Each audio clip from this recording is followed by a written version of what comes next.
Welcome back to our channel, where we will be diving deep into the terminologies that are essential to help you get ready for your financial certification exams like investment funds and Canadian securities. Whether you're gearing up to tackle your exams head-on or just looking to boost your financial vocabulary, you're in the right place. Don't forget to hit that subscribe button and ring the notification bell, so you never miss an update from us. As always, remember to like, comment, and share your thoughts. Now, let's begin.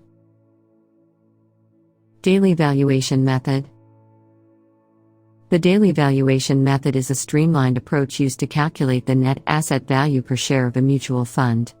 This technique involves computing the day-to-day fluctuation in the fund's value and presenting it as an index, which subsequently aids in determining the fund's returns. This method holds particular relevance for mutual funds that routinely calculate their NAVs on a daily basis. Notably, it significantly simplifies the calculation of returns at the conclusion of each month, making it a preferred choice for these funds. By adopting the daily valuation method, mutual funds can efficiently assess their performance and provide investors with accurate, up-to-date information regarding their investments. Dark pool. A dark pool refers to an alternative trading platform for equities where the details of trader orders are not disclosed prior to executing the trades. Unlike traditional stock exchanges, which provide pre-trade transparency by displaying bid and ask prices, dark pools operate with a level of opacity. This lack of visibility into pending orders aims to mitigate the potential impact of large trades on market prices. Dark pools are often favored by institutional investors seeking to execute significant transactions discreetly and without causing substantial market fluctuations. While they offer privacy and potentially lower trading costs, they also raise concerns about potential information asymmetry and the fairness of trading in an environment with limited transparency. Day order. A day order is a type of buy or sell order placed in the financial markets that has an automatic expiration if it remains unexecuted by the end of the trading day on which it was entered. By default, all orders are considered day orders unless explicitly specified otherwise. This means that if a day order is not matched with a suitable counterparty and executed during the same trading day it was placed, it will be cancelled automatically when the trading session ends. Traders often use day orders to define their trading intentions for a specific day, ensuring that their orders are not left open indefinitely. This order type helps traders manage their positions and reduces the risk of unintended order executions or lingering open orders. Dealer market. A dealer market is a type of financial market where the trading of securities takes place over the counter, OTC, facilitated by dealers who function as principals. In this market, dealers directly engage in buying and selling securities on behalf of their clients or for their own accounts. Unlike traditional exchanges where securities are traded on a centralized platform, the dealer market operates in a decentralized manner, with transactions occurring directly between buyers and sellers through dealers. In the dealer market, dealers often maintain an inventory of securities to provide liquidity to the market. They quote bid and ask prices at which they are willing to buy or sell specific securities. This market structure allows for more flexibility and customization in trading, as well as the potential for quicker execution of transactions. The dealer market is also commonly referred to as the unlisted market, highlighting its distinction from traditional listed exchanges where securities are formally listed and traded. Dealer member. A dealer member is a financial institution or investment firm that holds membership with a stock exchange or regulatory organization, such as the Investment Industry Regulatory Organization of Canada (FROC). These dealer members are authorized to engage in securities trading and brokerage activities on the exchange or within the regulatory framework. They can buy and sell securities on behalf of clients, execute trades, provide investment advice, and offer various financial services within the guidelines set by the relevant regulatory authorities. Death benefit. Death benefit refers to the sum of money paid out by a segregated fund policy to the designated beneficiary or the estate of the policyholder upon the death of the annuitant. This payment is triggered when the market value of the segregated fund is lower than the guaranteed amount at the time of the annuitant's death. The death benefit serves as a form of financial protection, ensuring that the beneficiary or estate receives at least the guaranteed amount, even if the investments within the segregated fund have declined in value. Debenture. A debenture is a type of certificate of indebtedness issued by a government or a company. Unlike secured bonds, debentures are not backed by any specific collateral or assets.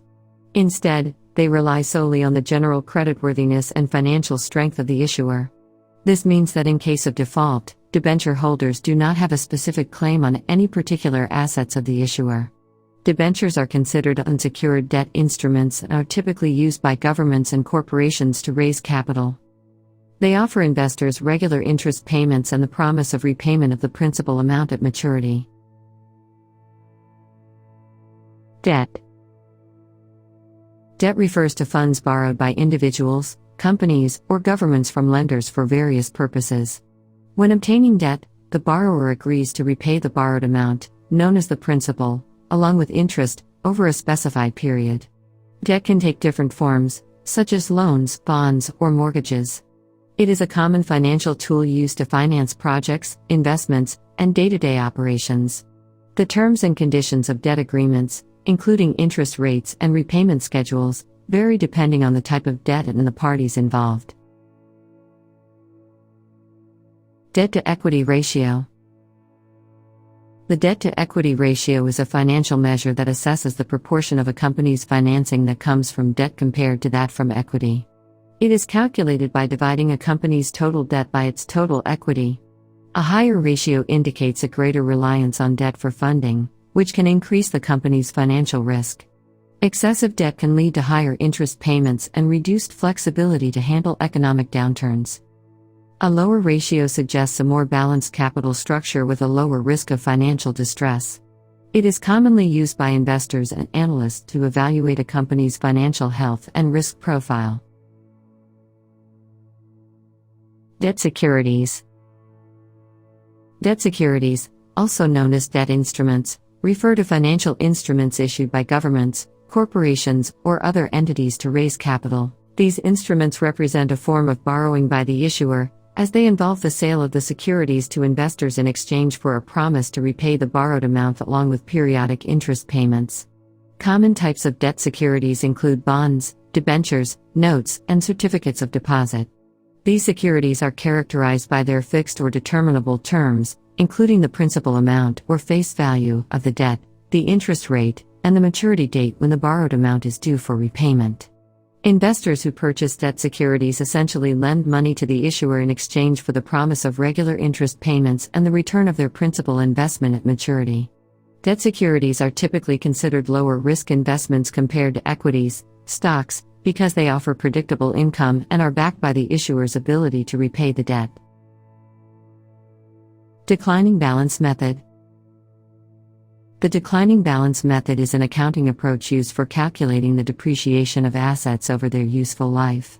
In this method, a fixed percentage, often double the straight-line rate, is applied to the remaining book value of the asset to determine the depreciation expense for each accounting period. This results in higher depreciation expenses during the earlier years of an asset's life and gradually decreasing expenses as the asset's value decreases. It reflects the idea that assets typically lose more value in their early years due to wear and tear. Declining industry. A declining industry refers to an economic sector that is undergoing a phase of reduced growth or contraction. This typically occurs after the industry has passed its peak and is moving from the maturity stage to a stage of decline. In a declining industry, factors such as changes in consumer preferences, technological advancements, or market saturation can lead to decreased demand for products or services, resulting in slower growth rates or even negative growth. As a result, companies within the declining industry may face challenges in maintaining profitability and market share. Deemed disposition. A deemed disposition refers to a situation in taxation where a transfer of ownership or property is considered to have occurred even if there was no actual sale or purchase. This concept is often applied in specific circumstances outlined by tax regulations. For example, when an individual passes away or emigrates from a country, tax laws may treat their assets as if they were sold at fair market value, potentially triggering tax implications. Even though no actual sale took place, the tax authorities deem the assets to have been disposed of for taxation purposes. This concept helps ensure that applicable taxes are accounted for when certain events occur, even if there is no physical transaction involved. Default. Default in the context of bonds refers to a situation where the borrower, typically a company or government, fails to fulfill its obligations as outlined in the terms of the bond agreement. These obligations could include making timely interest payments, repaying the principal amount at maturity, or fulfilling any other terms specified in the bond's trust deed or indenture. When a bond issuer is in default, it signifies that they have not met their contractual obligations to bondholders. This can be a concerning situation for investors who rely on these payments for income and repayment of their investment. In such cases, bondholders may have legal rights to take actions to recover their funds, which could involve legal proceedings or negotiations with the issuer to address the default and potentially find a solution to the issue. Default risk. Default risk, also known as credit risk, is the risk associated with the possibility that a borrower or issuer of debt securities will fail to make interest payments or repay the principal amount as scheduled. This risk primarily applies to debt securities such as bonds and debentures, where the issuer has a contractual obligation to make these payments to investors. Investors who hold debt securities are exposed to default risk, meaning they might not receive the interest payments or the principal repayment they were promised. This risk can arise due to various factors, including financial distress of the issuer, adverse economic conditions, poor management decisions, or other unforeseen circumstances. Defensive industry. A defensive industry is characterized by its ability to maintain stable earnings and consistent dividend payments even during challenging economic conditions. These industries include sectors like utilities, healthcare, and consumer staples, offering essential products and services that remain in demand regardless of economic fluctuations. Investors consider companies within defensive industries as safer options during uncertainty due to their resilience and stable cash flows, providing a buffer against economic volatility in their investment portfolios. Defensive stock. A defensive stock belongs to a company that exhibits consistent earnings and a history of paying dividends regularly, even in challenging economic conditions. These stocks tend to maintain their value during economic downturns, making them attractive options for investors seeking stability in their portfolios. For instance, utility stocks, which are considered defensive, typically experience minimal fluctuations in value between periods of economic expansion and recession, as the demand for essential services like electricity remains relatively stable regardless of economic shifts. Deferred annuity. A deferred annuity is a contractual arrangement often offered by life insurance companies, which provides a predetermined schedule of income to the annuitant or beneficiary starting at a specified future date. The initial payment typically comprises a series of installments distributed over a period that concludes before the commencement of the annuity payments. This structure allows individuals to receive regular income in the future, making it an important aspect of retirement planning. For further information, see also annuity. Deferred preferred shares. Deferred preferred shares are a specific category of preferred shares that do not provide any dividend payments until a predetermined future maturity date. Unlike traditional preferred shares that offer regular dividend payments, deferred preferred shares accumulate unpaid dividends over time, and these accumulated dividends are typically paid out to shareholders upon reaching the specified maturity date. This structure allows investors to defer receiving dividends until a later point, potentially resulting in higher dividend payouts in the future. Deferred sales charge.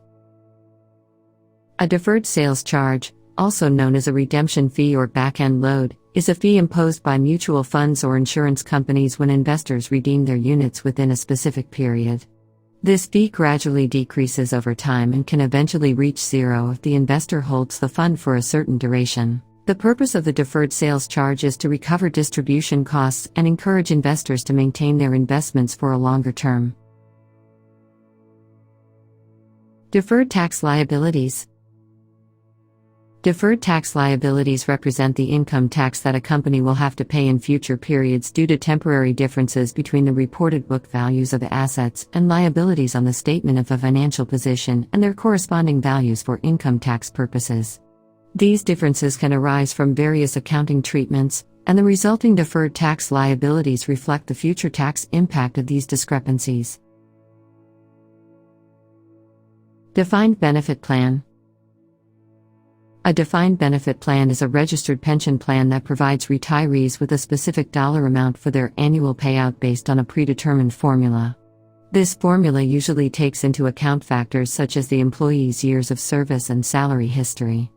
In contrast to defined contribution plans, where the pension payout depends on the contributions made and investment returns, defined benefit plans offer a more predictable retirement income to beneficiaries. Defined contribution plan.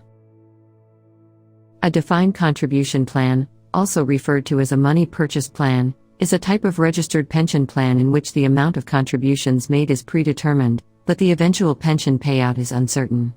In this plan, both the employer and the employee contribute a fixed amount or a percentage of the employee's salary into the plan. The retirement benefit depends on the performance of the invested contributions and any returns generated over time. Unlike defined benefit plans, where the pension amount is predetermined, defined contribution plans place the investment risk on the plan participant, as the final pension amount is influenced by the investment performance of the contributions. Deflation.